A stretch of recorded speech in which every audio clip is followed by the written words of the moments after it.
So last year we wanted to build a little pool deck. Now it looks pretty shitty, but we're in the middle of the winter, to have a small jacuzzi kind of thing. But we don't have electricity in this garden, so we had to build the whole system by ourselves. First we actually went to find what we call pallar is in Swedish. It's things that are used to transport material in wood, and we use them to elevate the base of our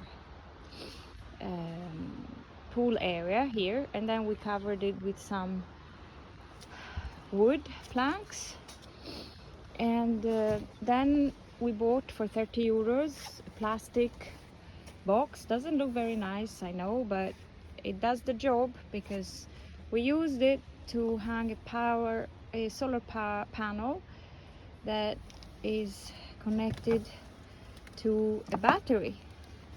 So in here we have, now we have a lot of pool things. We have a little system that is able to generate enough power to run the little jacuzzi in the summer.